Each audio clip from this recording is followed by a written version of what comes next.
Gold trusted gold buyers మీరు తాకట్టు పెట్టిన బంగారాన్ని విడిపించి ఈ రోజు ఉన్న మార్కెట్ ధరకు కొనబడను. That is the statement that has been given అన్నమాట. ఆ స్టేట్మెంట్ మీదని ఈడీ యాక్ట్ చేశారు. ED on their own cannot go and act. So Mamata Banerjee చెప్తున్న ఆరోపణలు రాష్ట్రీయ కక్ష 2020 కేసు ఇది. అప్పటి నుంచి నడుస్తుంది కేసు. అప్పుడే చెప్పాలి ఉండే కదా. ఇప్పుడు ఎందుకు జరిగిందంటే ఈ ఐపాక్ మూవ్మెంట్ డబ్బులు తెలిసిన దాంట్లో ఐపాక్లోనే ఎవరో బయటకు వచ్చి చెప్పారు ఇది ఈ డబ్బులు ప్రతీక్ సిన్హాకు వచ్చింది, బీహార్ ఎలక్షన్లు కూడా వాడుకున్నారంట. సో ఇదే ఆరోపణ ఒకసారి డబ్బుల గురించి కెప్టెన్ అమరీందర్ సింగ్ చేశారు. ఆయనకి ఐపాక్కి ఒకసారి పెద్ద కొట్లాట జరిగింది. దాంతో after that they didn't work together. కాంగ్రెస్లో ఉన్నారు అప్పుడు అమరీందర్ సింగ్ గారు ముఖ్యమంత్రి ఉన్నారు. ఈ sir I don't want to do anything these fellows, వీళ్ళ కరప్ట్ ఫెలోస్ అన్నారు. I worked with Prashant Kishor. నేను డిస్క్లైమర్ పెట్టేస్తాను ముందే. 2014 లోక్సభ ఎలక్షన్లో వారణాసిలో ఆయన టీం ఒకటి ఉండే అక్కడ మోదీ గారి కోసం. అప్పుడు నేను అక్కడ వెళ్ళాను, but I didn't directly work with. ఇక్కడ 2-3 ప్రోగ్రామ్ చేసి ఇచ్చాను. ఇది మన హోలోగ్రామ్ టెలికాస్ట్ ఉంటే భోంగీర్లో ఒకటి చేశాను, ఒకటి మా ఇంటి దగ్గర ఒకటి చేయించాను అల్వాలో. మోదీ వచ్చి నిలబడి మాట్లాడారు. That I got it done. Next one అక్కడ కేశవ్ మెమోరియల్ కాలేజ్లో చేయించాను. అట్లాంటి చాలా పని, చాయ్ పై చర్చ చాలా చేయించాను. కానీ these were all a part of the campaign. Direct dealing వాళ్ళతో లేదన్నమాట. కానీ సేమ్ టైం ప్రశాంత్ కిషోర్ ఆ టైంలో చాలా ప్రొఫెషనల్ మనిషి ఉండే. ఇప్పుడు కూడా బహుశా ప్రొఫెషనల్గా ఉన్నారు, కానీ పొలిటికల్ ఏం వచ్చేసింది దానికి. ఆయనకి మోదీ గారు నాకు ఇప్పుడు కూడా గుర్తు, నేను గాంధీనగర్ వెళ్ళినప్పుడు 2013 మోదీ గారు ఆఫీస్కి వెళ్ళినప్పుడు ఈ వాజ్ దేర్ ఆ టైంలో. సో ఆ టైంలో మోదీ గారిని కలిసినప్పుడు నేను కలిసినప్పుడు ఈ వాజ్ ఆల్సో సిట్టింగ్ పక్కనే ఒక క్యాబిన్లో ఆయన కూర్చున్నారు. అప్పటి నుంచే క్యాంపెయిన్ ప్లాన్ చేస్తున్నారు. అంటే ఆయన ముఖ్యమంత్రి అప్పుడు, కానీ మోదీ గారు ఇమేజ్ బిల్డప్ చేయడంలో ఆఫ్టర్ 2002 ఆ ఇమేజ్ ఇంప్రూవ్ చేయడంలో చాలా మటుకు ప్రశాంత్ కిషోర్ పనిచేశారు. ఆయన దగ్గర పనిచేసే వాళ్ళ టీం డాయిష్ బ్యాంక్ నుంచి, సిటీ బ్యాంక్ నుంచి, Pepsi, coke, you name it, అంత పెద్ద పెద్ద కంపెనీ, అడ్వర్టైజింగ్ కంపెనీ, అక్కడి నుంచి ఫారిన్ కంట్రీస్ నుంచి వచ్చిన ఇండియన్స్ వచ్చి పనిచేశారు ఇక్కడ. నచ్చి వాళ్ళకి జీతాలు ఇవ్వాల్సి వస్తుంది. అట్ ద సేమ్ టైం బహుశా ప్రశాంత్ కిషోర్ చెప్పారంట, వాళ్ళ సేమ్ ఓన్ కొలీగ్స్ చెప్పారు నాకు, that I cannot pay you the same salary. మీకు యూఎస్లో వచ్చే అదే శాలరీ నేను పే చేయలేను, బట్ మీకు ఒక బతకడానికి, మీ పిల్లల ఫీజు కట్టడానికి, మీకు మంచి ఇల్లు ఉండడానికి, మీ వైఫ్ వచ్చారు అక్కడి నుంచి యూఎస్ నుంచి, మీకు ఒక క్వాలిటీ ఆఫ్ లైఫ్ కోసం I will pay you some money అని చెప్పి ఆ ఫండ్స్ తీసుకొచ్చారు. అప్పుడు కూడా పెద్ద కాంట్రవర్సీ ఉండే, ఈ ఫండ్స్ ఎక్కడి నుంచి వచ్చిందని చెప్పి. అప్పుడు ఉన్న మీడియాలో కూడా ఈ క్వశ్చన్స్ వచ్చింది, ఇది ఎవరి దగ్గర నుంచి డబ్బులు వచ్చినాయి ప్రశాంత్ కిషోర్కి. అప్పుడు it was called citizens for accountable governance, not to confuse with CAG. మన సిఏజీ కాదు అది, గవర్నమెంట్ సిఏజీ కాదు, but this is also called CAG. దాని తర్వాతనే ఆఫ్టర్ మోదీ గారితో స్ప్లిట్ అయిన తర్వాత, ఎందుకంటే ఎలక్షన్ అయిన తర్వాత మోదీ గారు కలిసినప్పుడు 2014 ప్రశాంత్ కిషోర్ చాలా పెద్ద స్టేట్మెంట్లన్నీ ఇవ్వడం మొదలుపెట్టారు. నేనే చేయించాను, నేనే, మోదీ గారు నాతోనే కలిసారు, Chai Pe Charcha was my idea. Yes, correct, it was his idea, no doubt about it. ఎందుకంటే మణిశంకర్ అయ్యర్ గారు కామెంట్ చేసినప్పుడు ఆ రోజు ఏఐసిసి ఆఫీస్లో వచ్చి, ఏఐసిసి మీటింగ్లో కావాలంటే నువ్వు ఛాయ్ అమ్ముకోవచ్చు మోదీ, ప్రధానమంత్రి ఎప్పుడు కాలేరని చెప్పిన that same evening they decided on Chai Pe Charcha. Hologram telecast also same thing, but first day fail అయింది. నాకు ఇప్పుడు కూడా భోంగీర్లో ఇంద్రసేన్ రెడ్డి గారు ఉన్నప్పుడు టెలికాస్ట్ శాటిలైట్ ప్రాబ్లంతో ప్రాబ్లం వచ్చింది ఆల్ ఓవర్ ద కంట్రీ. కానీ హీ వర్క్ రియలీ హార్డ్. కానీ ఈ బికేమ్ గ్రీడీ అయిపోయారు చాలా మటు కవిత గారు. ఒకసారి డబ్బులు చూసిన తర్వాత మనిషికి పిచ్చి పట్టేస్తుంది, ఇంకా డబ్బులు అని చెప్పేసి. అండ్ పొలిటికల్ అంబిషన్ కూడా వచ్చేసింది. ఆయన క్యాబినెట్ పోస్ట్ కావాలని చెప్పి ఒక రూమర్ ఉండే ఆ టైంలో, నిజం అనుకుంటాను నేను. క్యాబినెట్ పోస్ట్ కావాలని చెప్తే అమిత్ షా గారు రిజెక్ట్ చేశారంట. కాదు, దిస్ ఇస్ బీజేపీ, మా దగ్గర 30 సంవత్సరాల నుంచి పనిచేసే వాళ్ళు కార్యకర్తలు ఉన్నారు, వాళ్ళకి ఫస్ట్ ప్రిఫరెన్స్ ఉంటుంది, మీరు మొన్న వచ్చారు, you do your work, we will support you, కానీ క్యాబినెట్ పోస్ట్ ఏమి ఇవ్వమని చెప్పారు. దాంతోనే ఆయనకి మోదీ గారికి స్ప్లిట్ అయిపోయి then he started working for other parties. దాంట్లో మనకు తెలిసింది స్టాలిన్ కోసం, డిఎంకే కోసం పనిచేశారు ఇక్కడ. He work from Mamata Banerjee, even Nitish Kumar పనిచేశారంటున్నారు, but I'm not really sure. ఇట్లాంటి చాలామంది పార్టీస్ పనిచేశారు ఆయన. బట్ ఇప్పుడు జరిగిన దాంట్లో ఐఎమ్ సర్ప్రైజ్ ఆయన పేరు లేదు. It's only Prateek Sinha's name was coming out. Why? ఇది ఒక maybe there is some information which came from Prashant Kishor himself. నాకు అదే డౌట్ వస్తుంది, ఆయన ఇచ్చిన ఇన్ఫర్మేషన్ అయినా ఇది ఈ డబ్బులు. ఎందుకంటే ఆయనకి పొలిటికల్గా it will be a big blow for him. ఇది ఆయన పేరు కూడా దీంతో చేర్చుకుంటే ఆయన పొలిటికల్, ఈయనకు సిన్హాకి ఏం పోదు, is a guy running I-PAC.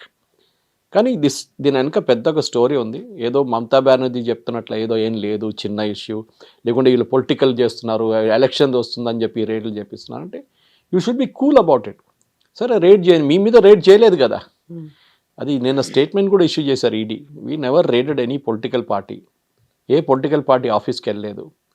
ఈ కోల్ స్మగ్లింగ్స్ కేసులో డబ్బులు the money has flown from hawala route it has reached IPAC office అని one of the accused himself has made a statement. దాన్ని బట్టి మేము అక్కడ వెళ్ళి డాక్యుమెంట్స్ చెక్ చేస్తున్నాడు. ఈ మధ్య అదే డాక్యుమెంట్స్ ఎత్తుకపోయింది. సో అది క్వశ్చన్ వస్తుంది ఇప్పుడు, what kind of document should you pick up and go? That is a big question. మీరు ఇన్వెస్టిగేషన్ని హ్యాంపర్ చేస్తారంటే that is also offence actually.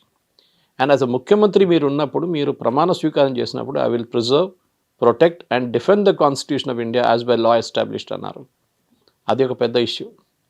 ఇదన్నీ ఓవరాల్ పిక్చర్ చూస్తే definitely Mamata Banerjee is in trouble, దాంట్లో డౌట్ లేదు. కానీ ఇప్పుడు ఆ లీగల్ ప్రాబ్లం ఎంత ఉంటుందో మనం కల్కటా హైకోర్టులో హియరింగ్లో చూడాల్సింది. It has been postponed. I think 1-2 రోజులు పోస్ట్పోన్ చేశారు ఇప్పుడు. కానీ డెఫినెట్లీ ఈడీ దగ్గర ఈ డాక్యుమెంట్ కాకపోతే ఇంకో డాక్యుమెంట్ కూడా దొరుకుతుంది వాళ్ళకి. And this guy Sinha will have to make a statement. వాళ్ళ వైఫ్ ఈ దేని మీద కంప్లైంట్ ఫైల్ చేశారో అని నాకు తెలియదు. బట్ యూజువల్లీ ఏం చేస్తారంటే హెరాస్ చేశారు అది ఇది అని చెప్పి ఈడీ హెరాస్ చేసింది, అక్కడ ఉన్న ఫైల్స్ ని ఈడీ ఎత్తుకెళ్ళింది అనేది తను వాళ్ళ జాబ్. అది ఆమెని ఫిజికలీ హెరాస్ చేయలేదు కదా. ఓకే, దేవుడ picked up the file and గా, నీకు భయం ఎందుకు ఫైల్ ఎత్తుకెళ్తే? What the part of the procedures. మీ సంతకం తీసుకుంటారు వాళ్ళు. ఈ ఫైల్ తీసుకెళ్తున్నాం, దీంట్లో 100 పేజీలు ఉన్నాయని చెప్పి మీ సంతకం వాళ్ళు they take make all list of all assets. వాళ్ళు ఎత్తుకెళ్తారు. హార్డ్ డిస్క్ తీసుకెళ్తున్నాం, మీ మొబైల్ ఫోన్ తీసుకెళ్తున్నాం, అన్ని డీటెయిల్స్ రాసి ఇవ్వాల్సి వస్తుంది. దిస్ ద లీగల్ ప్రొసీజర్ అది. సో ఆమె కావాలని చెప్పి డెఫినెట్లీ మమతా బెనర్జీ వాళ్ళు చెప్పుంటారు, మీరు కేసు ఫైల్ చేయండి ఈడీ ఎత్తుగా, మేము చూసుకుంటాం, మా పోలీసు వాళ్ళే కదా, వాళ్ళు వచ్చి వీళ్ళు ఎత్తుకెళ్తారని. అది జరగదు. ED is protected under law. So వాళ్ళని ఇట్లా మీరు ఒట్టివల్లి హరాస్ చేయలేరు. అది ఒక లా ఉంది. దాని వ్యతిరేకంగా నిన్న రాత్రి న్యూస్ వచ్చింది. నాకు చాలామంది కొంతమంది ఫోన్స్ మీడియాలో ఉన్న ఫ్రెండ్స్ ఫోన్ చేసి అడిగారు, ఇదేంటి ఈమె కేసు ఫైల్ చేస్తుంది ఎన్ఫోర్స్మెంట్ డైరెక్టర్. నేను చెప్పిన Mamata Banerjee cannot file a case. It can be other Sinha or his wife. ఇప్పుడు మీరు చెప్పినప్పుడు నాకు తెలిసింది it is his wife who filed a complaint, not him. But Mamata బెనర్జీకి ఐపాక్ మీద ఎందుకంత నమ్మకం, అంత డిపెండ్ అయ్యేటువంటి పరిస్థితి ఏంటి అసలు? యాక్చువల్గా ఎవరైతే ఎస్టాబ్లిష్ చేశారో ప్రశాంత్ కిషోరే వెళ్ళిపోయారు, ఇన్ని పార్టీలకు వర్క్ చేశారు, బట్ జనసురాజ్ పార్టీ బీహార్లో ఘోరంగా ఓడిపోయింది. అసలు హీ కుడ్ నాట్ పర్ఫామ్. అలాంటి కండిషన్లో ఐపాక్ మీద అంత డిపెండ్ అయ్యేటువంటి పరిస్థితి, అంత నమ్మకం ఎందుకు పెట్టుకుంది తను? ఐ థింక్ మమతా బెనర్జీకి ఇప్పుడు చాలా అవసరం ఐపాక్.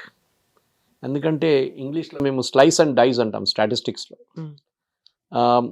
ఒక కాన్స్టిట్యున్సీలో 30,000 నుంచి 40,000 ఓట్లు వెళ్ళిపోతే have been remove from the rolls అంటే అది ఏ పార్టీ గెలిచిందో వాళ్ళకే ప్రాబ్లం.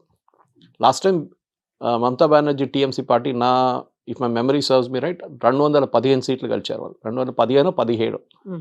బీజేపీకి 77 వచ్చినాయి. వీళ్ళిద్దరికి 0. మిగతా చిన్న చిన్న పార్టీలకి ఏదో వచ్చినా కానీ the major part went to these 2. ఇప్పుడు 30,000 నుంచి 50,000 ఓట్లు ఎస్పెషలీ కల్కటా చుట్టుపక్కల ఉన్న ఏరియాస్ నుంచి వెళ్ళిన ఓట్లు మనకి ఇప్పుడు కనిపిస్తుంది. ఇంకా ఈ నెక్స్ట్ లెవెల్లో దాంతో హియరింగ్ తర్వాత ఇంకొక 50 లక్షల మంది తీసేస్తే దెన్ ఈ 75 ఉన్న సీట్లు బీజేపీది పెరిగి మినిమం 120కి వస్తుంది. అక్కడున్న 2015 తగ్గి 140కి వస్తుంది, లేకుంటే 130కి వస్తుంది. So it will B touch and go. ఇక్కడ మమతా బెనర్జీకి ఐపాక్ పనికి వస్తుంది. ఐపాక్ వాళ్ళ వర్కింగ్ కల్చర్ చాలా బాగుంది. దాంట్లో it does no dispute on that. Congress వైపు ఇప్పుడు సునీల్ కనుగోలు ఉన్నారు. He's strategist. ఇప్పుడు కేరళకి వెళ్ళి మేము 100 సీట్లు గెలవబోతున్నా అని చెప్పి ప్రెడిక్ట్ చేశారంట. దీనికన్నా ముందు బీహార్లో కూడా ప్రెడిక్ట్ చేశారు, మాకు 2/3 మెజారిటీ వస్తుందన్నారు. తేజస్వితోనే రాలేదు అక్కడ. హర్యానా గెలిచేసామని చెప్పారు, అక్కడ ఓడిపోయారు. So Sunil Kanugolu is trying to replicate Prashant Kishor, కానీ he's not succeeding in that. ఆయనకు ఒకటే అడ్వాంటేజ్ ఏంటంటే is very close to Rahul Gandhi. So ఎవరు ఆయన ఏమన్నారు, ఆయన ఎంత 200 సీట్లు గెలుస్తా అంటే కూడా ఎస్ అని చెప్తారు అక్కడ. సో ఈ పరిస్థితుల్లో now Mamata Banerjee is dependent on Prashant Kishor. ఎందుకంటే ప్రతి కాన్స్టిట్యున్సీలో కవిత గారు ఎలక్షన్ ముందట్లాగా కాదు. ఇప్పుడు ఎస్పెషలీ లాస్ట్ 15 yearsలో ఎలక్షన్ చాలా మటుకు మారిపోయింది. 15 సంవత్సరాల్లో యంగ్ ఓటర్స్ని అట్రాక్ట్ చేయడం చాలా డిఫికల్ట్ అయిపోతుంది. వాళ్ళు టీవీ చూడరు, పేపర్ చదవరు, మీరు ఏ మీడియంకి వెళ్ళినా కానీ సోషల్ మీడియాలో బహుశా కొంచెం ఉంటారు, ఇన్స్టాగ్రామ్లో ఉంటారు వాళ్ళు. సో వాళ్ళని అట్రాక్ట్ చేయడం అంటే చాలా మటుకు ఇట్లాంటి ఏజెన్సీస్ మీకు కావాల్సి వస్తుంది. వాళ్ళు టిపికల్ అడ్వర్టైజింగ్ లాగా క్యాంపెయిన్స్ డెవలప్ చేస్తారు.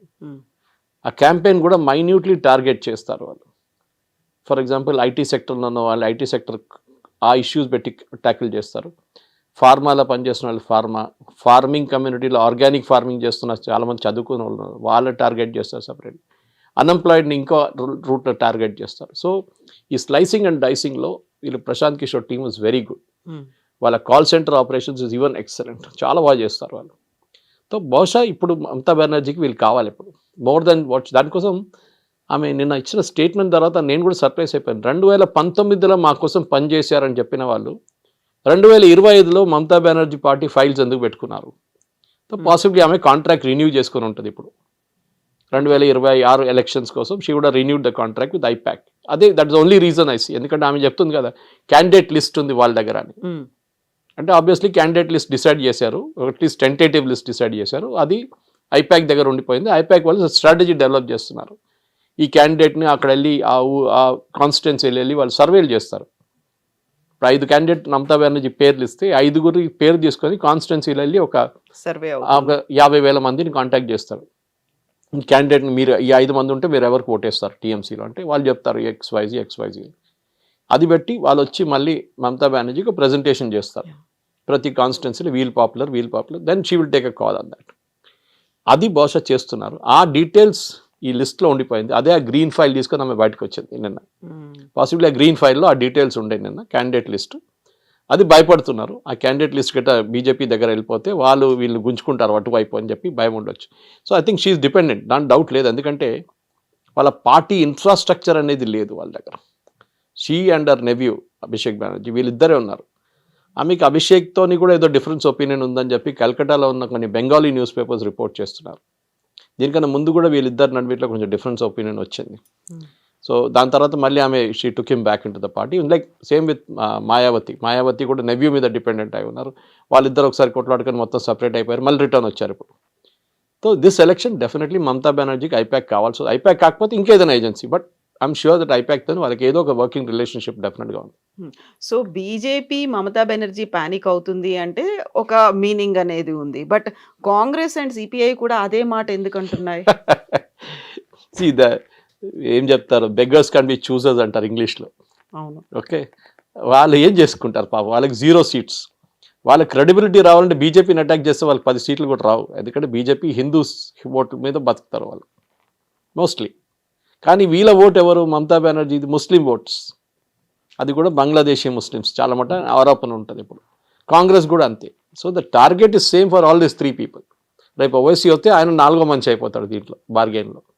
సో ఈ 4 టార్గెట్ చేయాల్సింది ఒకటే ఓటర్. సో ఈమె వాళ్ళ ముందు ఆ ఓటర్ ముందు మమతా బెనర్జీని ఒక షేడీ క్యారెక్టర్గా చూపించి మాకు 2 సీట్లు వస్తే కదా అని చెప్పి గుంజుకుంటున్నారు అంతే. So attacking your enemies my friend అని చెప్పేటట్లు బీజేపీ అయిపోయినారు అన్నమాట ఇటువైపు. అటువైపు వాళ్ళు డెఫినెట్లీ తృణమూల్ని అటాక్ చేస్తారు, బీజేపీని చేయరు వాళ్ళు. ఎందుకంటే వాళ్ళ ఓటింగ్ పాపులేషన్ అక్కడ లేదు వాళ్ళకి. సో దానికోసం బహుశా ఇవాళ కానీ అధీర్ రంజన్ చౌదరి స్టేట్మెంట్ ఇచ్చారని చెప్తే అది కొంచెం డౌట్ఫుల్. ఎందుకంటే అధీర్ రంజన్ చౌదరికి కాంగ్రెస్ పార్టీలోనే ప్లేస్ లేదు ఇప్పుడు. ఈసారి సీట్ ఇస్తారో లేదో తెలియదు. ఈ was a 5-time MP and last leader of opposition. Exactly దీనికన్నా ముందు ఉన్న లోక్సభలో even though leader of opposition post లేకుండే, but he was still the leader of Congress in the Lok. కానీ ఈసారి రాహుల్ గాంధీ వచ్చి ఆ టైటిల్ తీసుకెళ్ళిపోయాడు. ఈయనని ఐ థింక్ యూసుఫ్ పఠాన్ ఓడించారు. ఆఫ్టర్ 5 terms 6 terms లోక్సభ ఆయన గెలవలేదు ఈసారి. So it will be an interesting thing. But నా అంచనా ప్రకారం మమతా బెనర్జీ ఈజ్ ప్యానికింగ్. ఎందుకంటే ఎప్పుడైనా మీరు ఎలక్షన్ ఓడిపోతున్నప్పుడే మీరు ప్యానిక్ అవుతారు, అదర్వైజ్ యుల్ నెవర్ ప్యానిక్. మీరు గెలవడం కాన్ఫిడెంట్ ఉంటే మీరు ప్యానిక్ గారు. ఇప్పుడు ముంబైలో చూడండి, బిర్హన్ ముంబై ఎలక్షన్లో అందరికన్నా ఎక్కువ లొల్లి ఎవరు చేస్తున్నారంటే శివసేన, ఉద్ధవ్ ఠాక్రే అండ్ రాజ్ ఠాక్రే. ఇప్పుడు వాళ్ళు టీం అయిపోయారు. వాళ్ళే ఇప్పుడు సంజయ్ రావత్ కానీ వీళ్ళు కానీ రోజు ఆరోపణలు చేయడం అది ఇది అని చూస్తాను. నేను ముంబై పేపర్స్ ట్రాక్ చేస్తాను, నేను దాంట్లో ఉంటుంది. మనకు నేషనల్ లెవెల్ అంత రాదు న్యూస్ బయటికి, కానీ ముంబైలో చాలా ఇంట్రెస్టింగ్ కంటెస్ట్ నడుస్తుంది. ఇంకా ఎవరు కంప్లైంట్ చేస్తున్నారు? షిండే గ్రూప్ కంప్లైంట్ చేస్తున్నారు, which is a part of the NDA alliance. అది ఇంకో పాలిటిక్స్ అక్కడ. సో మనం పాలిటిక్స్లో there are no permanent friends and enemies అంటాం. అదే ఇక్కడ బెంగాల్లో కూడా జరుగుతుంది. ఇప్పుడు జరిగే దాంట్లో నా అంచనా ప్రకారం it will be very tough contest. If 1 crore ఓటర్స్ని తీసేస్తే బీహార్లో జరిగినట్లనే చాలా మార్పు బెంగాల్లో కూడా రావచ్చు.